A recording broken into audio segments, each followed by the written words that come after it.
when I first started Twinfinite, I just always looked at these people that were like, oh, I'm very lucky. I'm very lucky. And I was like, bro, like, what does that have to do with it? I've been working my ass off. Right? Like, no, you worked your ass off, so flaunt that.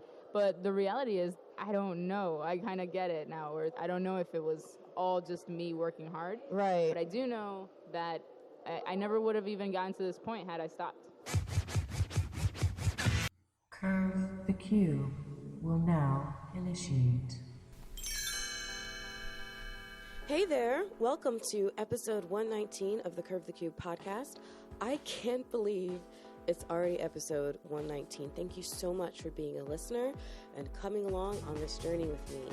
I hope you're becoming more and more of a curvist yourself too. This episode features a girl I am so excited to introduce you to in case you don't know her yet. She's Yamilia Avendano. That's how I say it. An a.k.a. Yami. And she founded her uber successful video game press site, twinfinite.net, about 6 years ago. I had the pleasure of meeting her through Danny Pena, who I mentioned before on the podcast, and he's fantastic and she's fantastic. She may seem unassuming and even a little bit shy maybe, but don't let her fool you. She is a force to be reckoned with, and there's simply no stopping her rise to the top.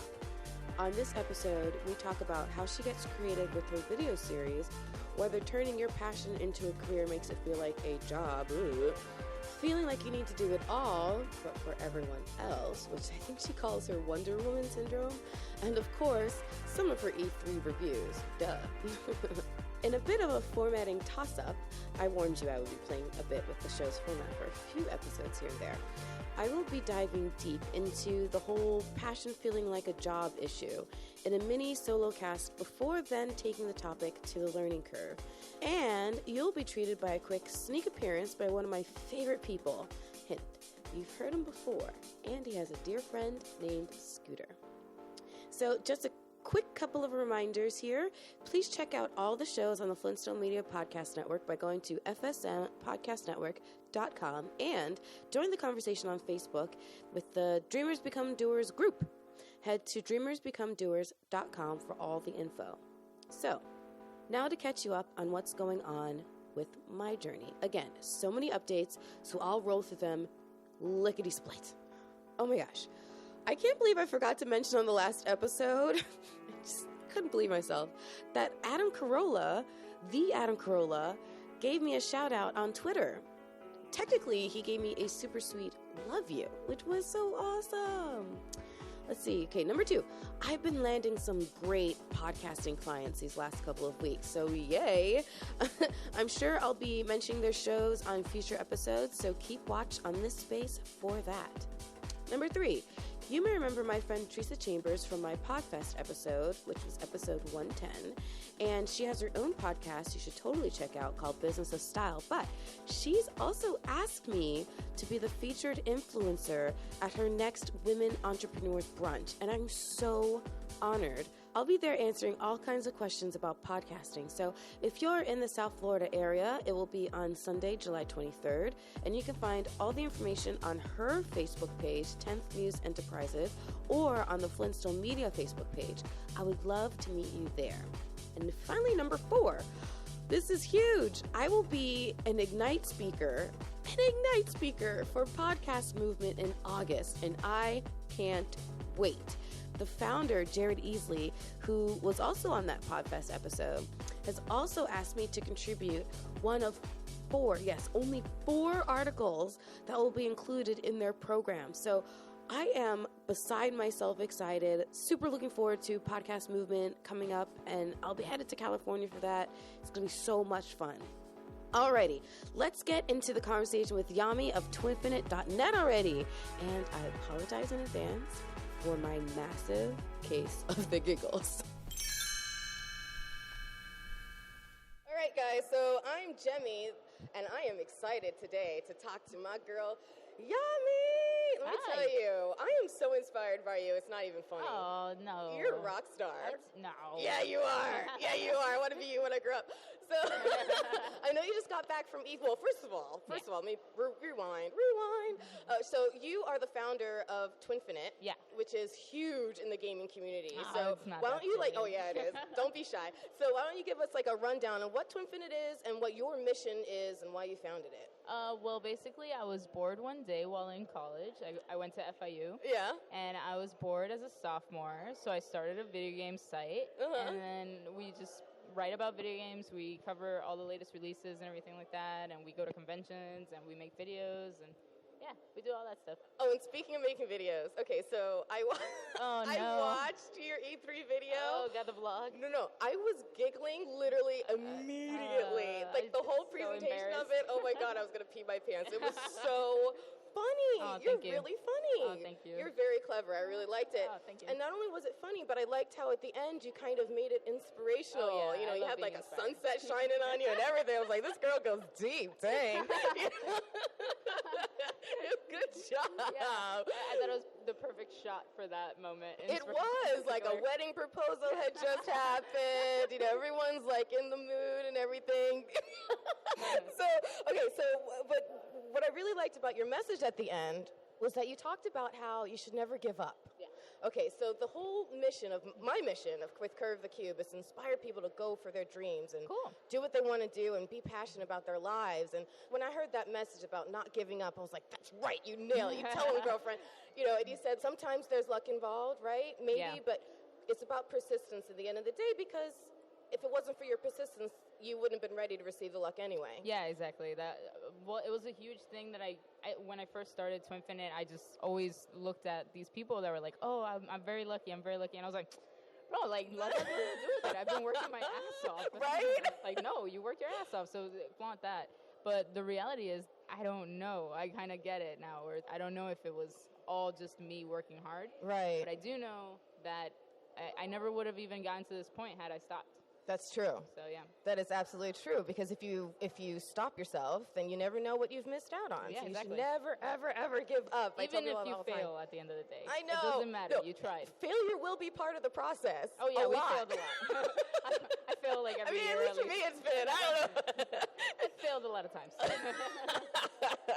Hey, and honesty is also important, because if you can't be honest about your failures, you'll never really succeed, right? Definitely. Oh, I love it. But so let me ask you this. So you were passionate about gaming early on. Yeah, since I was like a child. Okay, so high five on that, because I agree. I mean, it's in my blood. But at some point when you decided to found. It sounds weird to found. To Infinite. Was there ever a point in the process of, maybe stumbling on those failures or not, where it felt like, okay, I've turned my passion into a job. Maybe it wasn't such a great idea for me to make this my career. Did it ever feel like, it sucks, I kind of made it a job now? Oh, no, because I think that I worked a grueling 9-to-5 job before this, so I always give this advice to people, to work a job that you hate, because then you'll know what you really want to do in life, and then you'll pursue that. So I worked a job that I really hated. It was The Office, but without any comedy. Right. It was terrible. Right. I've been in that situation more than enough times. Yeah, and even with it being a job, I still love it all the same. Good. And a lot of my job, honestly, is behind the scenes. A lot of talking to advertisers and emailing PR and doing stuff like that, and working on the website itself. So editing videos as well. Yeah, I've been focusing on videos more this month. And no, I love video games all the same. Yeah. It doesn't get old. Doesn't get old? Do you still have time for them like you used to? Oh, for sure, yeah. The kind of dumb question, you have to, right? Yeah, I played a game this morning. You have every excuse in the world. Are you hiring? I mean, what a dream come true, because I remember back when I was a kid. Yeah. And I remember seeing some behind the scenes stuff of game testers and stuff like that, and I was like, oh, what a dream job that would be. That's amazing. But that one I feel like is even like a game tester. You're just playing the same level over and over. That's true. That sounds looking awful. for everything that's wrong. That really does. That's true. If you're in your situation, you get to enjoy it after. Yeah, playing a bunch of games that are completed and and a variety of them. Yeah. So I would be remiss if I didn't at least ask you about what stood out to you at E3. At E3, my listeners are going to hate me if I don't ask that question. I really loved Assassin's Creed Origins, Super Mario Odyssey, Spider-Man. I'm so looking forward to Mario Rabbids. Oh, it's a lot like... I didn't know. You're enlightening me on something. Yeah. Mario Rabbids is... No way. Well, it used to be Rabbids was just a fun mini game for the Wii, which was very fun with friends. It was like not really something you played alone. But now they're doing Mario plus Rabbids, and it's like XCOM, another game, which is so good. I love XCOM. So I'm super looking forward to this. XCOM is sort of like a tactical game where you're sending out soldiers and you're fighting aliens and you choose where you want them to go. And gotcha. They died horrible deaths. Like, I'm super excited for Mario Rabbids, actually. That's one of my games of show. Is there anything new coming out on the horizon for zombie video games? That's kind of my thing. I believe I suck at release dates. My site will have way more information on that. Totally. Infinite.net. Metal Gear Survive has zombies, and it's actually good. A lot of people that are listening right now and they're fans of video games, you'll be surprised to hear the Metal Gear Survive will actually be good. Because it had a troubled, turbulent development. Gotcha. Besides that, I'm not really sure there's anything else. The Evil Within 2, if you like horror games, sounds spooky. I don't like it. I will check that out. I don't like spooky. I don't like spooky.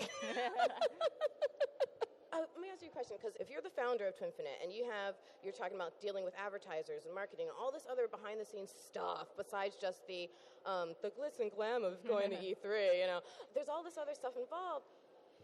I know you have people around you that are shouldering some of the work, but do you ever feel like you're getting behind? Oh, for sure. I mean, because sometimes there's so many, I'm like, oh, my brain is so packed full of ideas, and there's no way I can get to them all. How do you prioritize? This month I just straight up gave my editorial duties entirely. I no longer look at the editorial of the front page. Wow. I'm just focusing solely on the behind-the-scenes stuff that I was doing. Was that tough to give up? Those No, reins? because it's honestly not something... to explain a little bit, my dream job would be to work in a sitcom. It'd be to write comedy. You mentioned something like that, I think, on your blog. Yeah. Where that's what I always wanted to do. So making videos on YouTube is far more fulfilling to me. So giving up the front page, where I'm not really a writer. I don't like writing too much. I like writing scripts. Yeah. Wasn't tough at all, especially not with Ed, who's the editor-in-chief now. He does a fantastic job of leading everybody. And I just am focusing on video, which is what I always wanted to really do. And it's the future. Not the future, it's here. Right. It is what is hot. Yeah, videos are huge, and you're using them well. Even the cover art for the video, like the one for Wonder Woman. Oh, yeah. And you had that, gleeful looking at her like, you're everything. It was so funny. All right, I have to watch it now. This is great. Well done. Thank you. Well, speaking of Wonder Woman. Yeah. How do you combat your own Wonder Woman mentality of, because I'm the same way in that you want to help everybody. Oh, yeah. How do you combat that? I don't really combat it well. I stay up at night thinking about it, so I don't have the answer for that yet. Yeah, I don't have it either. I think for me, I've had to kind of take stock of when it's gotten myself in trouble and try to recognize that pattern before it gets too far down the road. Yeah, it makes sense. I've definitely had to do that before. I've learned my lesson the hard way a couple of times. So yeah, I think that's about all the advice I have on that. Yeah, I basically said it all in that video. That sometimes you can't help everybody. Right, it's true. How has Danny Pena been a force in your? He's an awesome. Oh, he's awesome. He's awesome. I love that guy. It's so funny because I'm such a pseudo closet nerd. I was vaguely aware of gamer tag. I don't know how, living in South Florida and being in love with games, podcasting, you're right. It's like, what the hell? But when I met him, I was like, I am a fan of Danny. He's a great guy. He's great, and I know that you're very close to him and stuff. And so I've also talked a lot on my show about mentorship and the power of both being a mentor and a mentee. Yeah.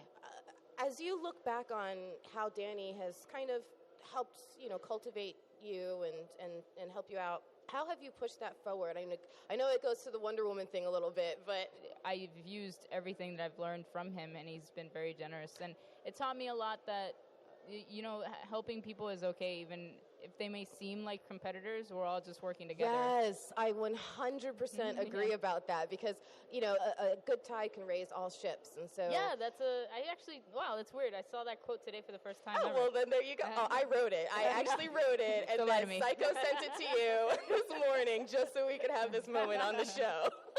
That's cool. yeah, I actually learned about that quote, and it's very true. Yeah, it really is true, which is why I love being part of the podcasting community, because for the most part, most people are cool beans like that. For the most part. All right, so aside from gaming and Wonder Woman, what else do you like to get on your pedestal and just talk about and really? I love sitcoms and comedies. Oh, that was going to be my question. Yeah. Just flew back in. Have you ever done improv? Oh, no, but I've always wanted to. Oh, my gosh, you totally should. So I did improv thank you. years and years ago with a friend, and it was one of the best workshops I've ever done in my life. I think you would love it. And if I ever do an improv podcast, I'd love to have you as part of it. Yeah, sure, that sounds fun. Yeah. No, I've never done improv because I'm very I'm very self-conscious about everything that I do comedically. I don't think I'm funny. I could think you're hilarious. No, I have so much self-esteem. My friends laugh at this because like they say something like, "Oh, Yami, you look good today," and I'm like, "Yeah, I know." So I have a lot of self-esteem for the things that I don't really care about. But then when it comes to comedy, which is what I care about, I'm just like I was actually asked to be on a very popular YouTube channel's show, and I love those guys. I watch them a lot too, and I love to. I admire them a lot. But doing that, I was a wreck, a nervous wreck. I was just like, I'm not funny, and then I left, and I was just like, I'm not funny. And then everybody, all of their fans are very, very sweet and nice, and they say that I'm hilarious, and I'm like, oh, okay. Did you watch it back? I didn't watch it. You should watch it back. No, I gave it to all of my friends and everybody. I was like, you watch it, you tell me, and they're like, you weren't that bad. Who's a friend of your life who is super honest with you? Well, yeah. That's who you need to share it with. One of my friends was like, okay, you've been funnier.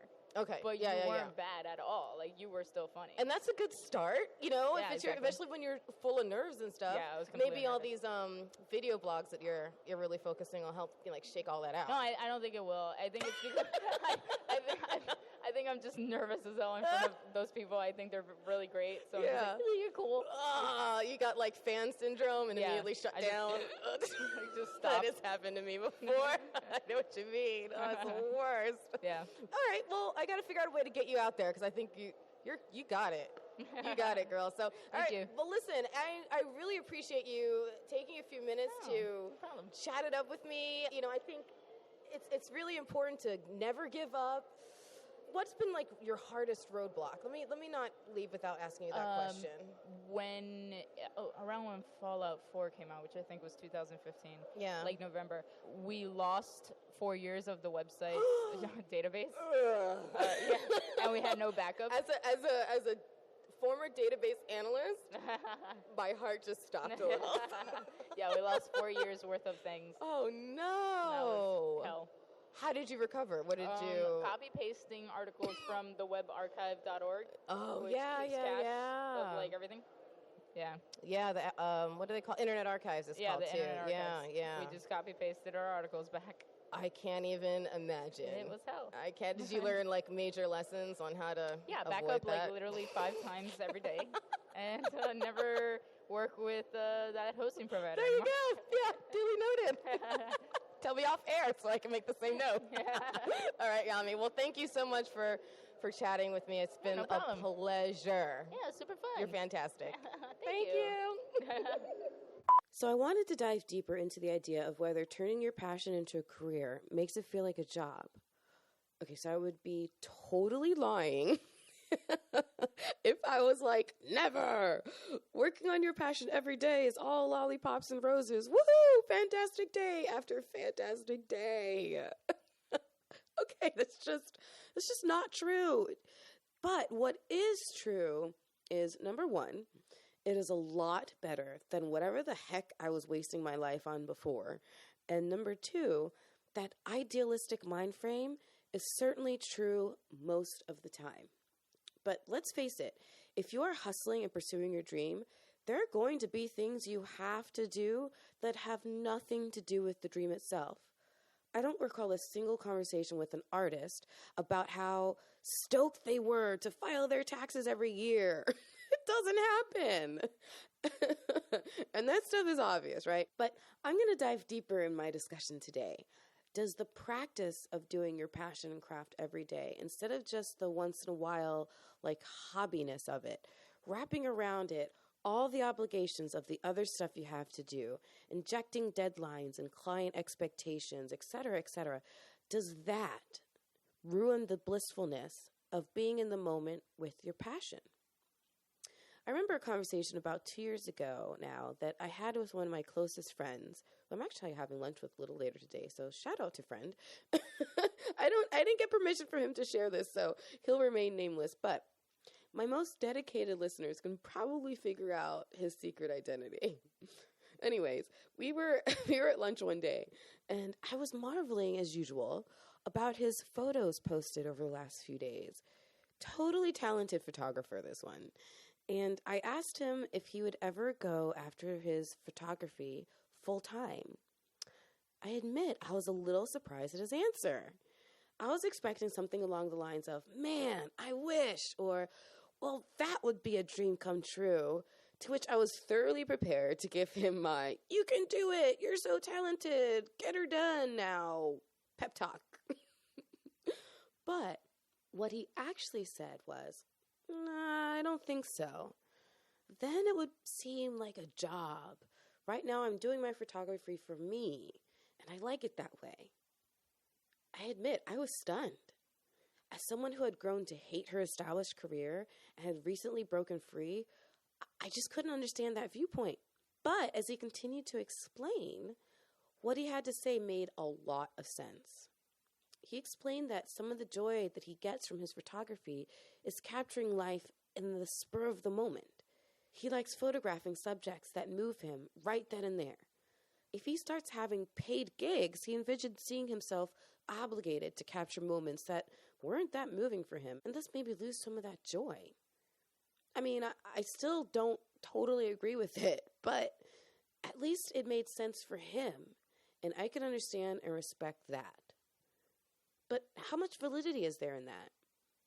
If you face that same hesitation, I just want to be sure that you are thinking that way for pure reasons and not out of fear.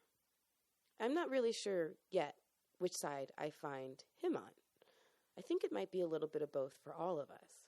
But anyways, I think in the end, when you're pursuing your passion, there are things that necessarily come along with it that feel like a job. But on the whole, those extra elements don't have to take over and make it just a job. It can still boil down to your passion. My priest read something last Sunday that I think applies really, really well here. So I'm going to share it, making a few adjustments for context. Job or passion?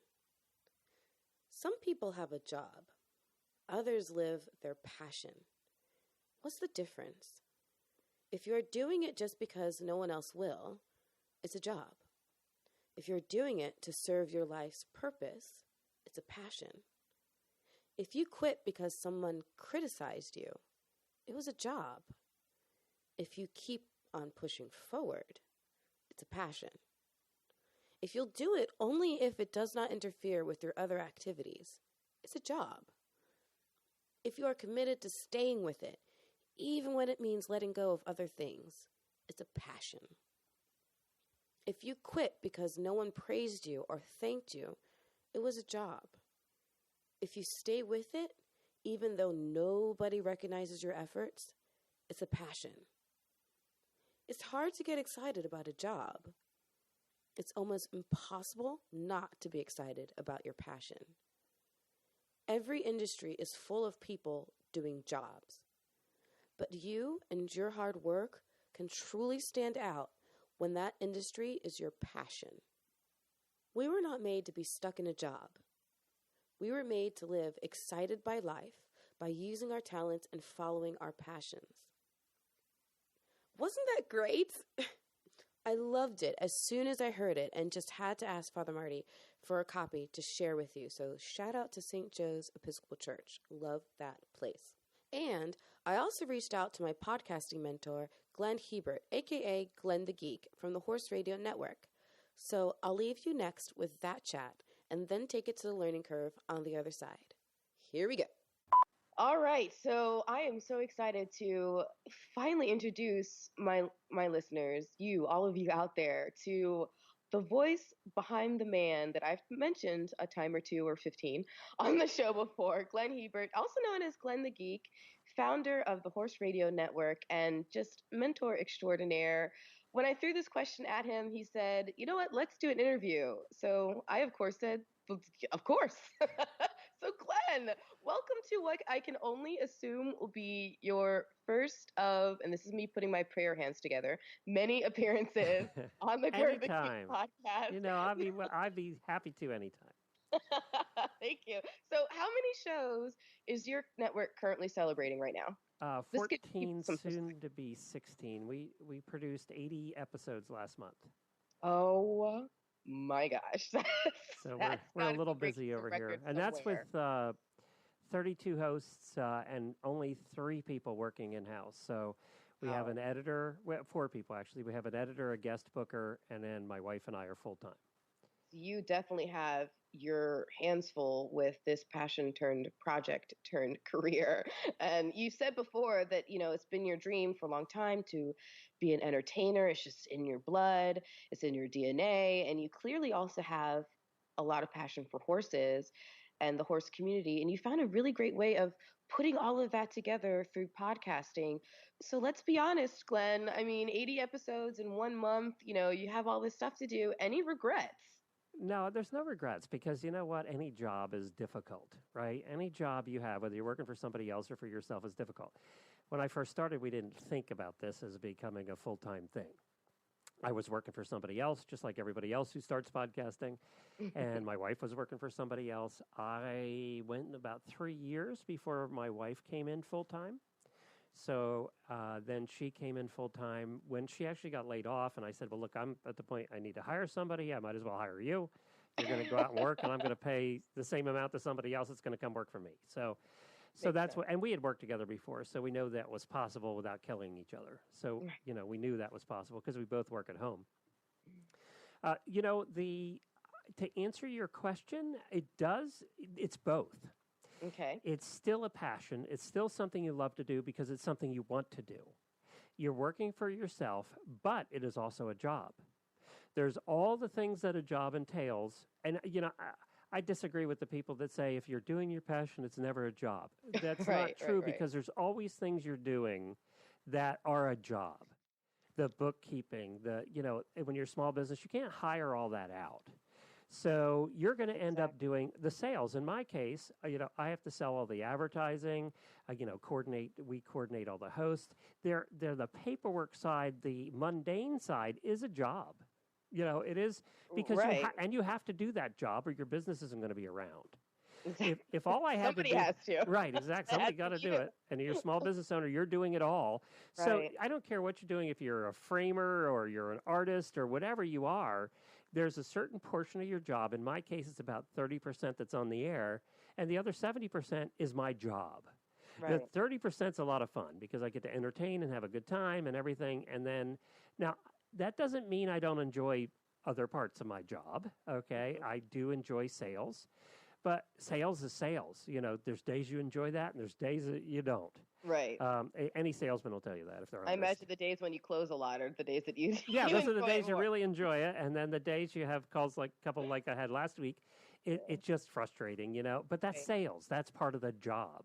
Right. So, I think that for every business owner that's doing something they love, there's the portion that they really love, which for me is being on the microphone. Mm-hmm. And then there's the portion that's the job that needs to get done. And you might enjoy that, but in my mind, it's still a job. Right. So what would you say to anyone who's hesitating, really turning their passion into a career out of fear of the very thing that you're talking about, all the extra nuts and bolts that come along with it, and the fear of having those things drag their passion down? What would you say to someone? I thought about that long and hard before I left my job to do this full time because I was afraid of that. I was afraid, will I not enjoy it anymore? Right. I think there's a balance. We used to do, in sales, there's a thing called the Ben Franklin close. That's where you put all the positives of something and all the negatives of something side by side. You see which list is longer, right? Mm-hmm, mm-hmm. And as long as that list of positives is still longer than the list of negatives, it's a good job. Right. And your passion, I haven't lost my passion for talking on the air. there are days where I'm not as passionate about some of the other things I do that are just boring and mundane. But if you think about when you work for someone else, it's the same way. Right. When you work for someone else, there's 30% of your job that you're doing for someone else that you really like. And there's 70% you're doing because you have to do it. Right. So no matter who you work for, so you might as well take that 30% and do it for yourself. Exactly. I agree. 100%. 100%, which is the whole message of this episode. But one other thing, I'm going to leave you with this. It drives me crazy when I listen to all the gurus who say if you're doing your passion, then it'll never seem like work. Right. It's a false promise. I think if you're honest, that's not true. There are parts that you are just going to seem like work. No matter what you do. And because you work for yourself, you are going to be working a little longer hours. That myth of working less hours is a myth. Oh, who says that? I've never heard a sane person that book say or whatever, like the 4-Hour Work Week. I don't know who that was, but that's certainly not our life. But you might as well. Not. But you know what? A lot of jobs I worked where I was salaried, I worked 68 hours a week for them. So at least now I'm doing it for myself. You're doing it for yourself, and you're seeing the dividends immediately right in front of you. And yeah, the nuts and bolts and all of that cannot be fun sometimes, but you know at the end of the day what it's for, and it's for your own passion and something that you're building that can, be your own legacy in this life. So it's awesome. Much more awesome than working for somebody else, in my opinion. There you go. Well, thank you so much, Glenn, for taking a couple of minutes out of your, hectic producer schedule. I can only imagine what you have on your plate for today alone. So thank you so much, Glenn, for taking a couple minutes and spending it with me curving the cube. Cut. So, good job. Welcome to the learning curve. How do we keep our passion from feeling like just a job? That's the tip topic today for the learning curve. So let's dive right in. Number 1, keep a side project going that is purely based on your passion and not obligation to anyone or anything. Essentially, keep the hobby alive. I built and launched the Flintstone Media Podcast Network not necessarily as an income generator, though trust me, another network is on the horizon that will fill that gap, for sure. Instead, I built it as a place to elevate my message that people need to work hard and follow their passions by creating a gathering place of shows that support and propel that message forward.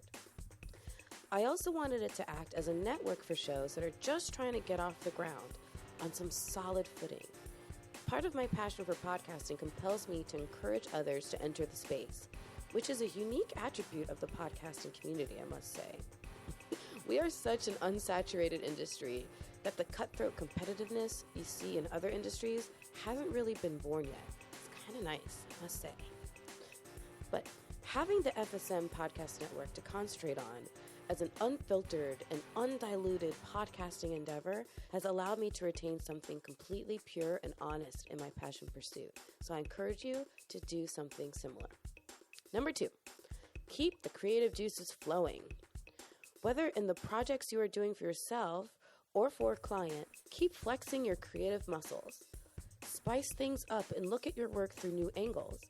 Is there a new technology in your industry that you could explore? Is there a technology that's industry adjacent that could really inject a fresh breath?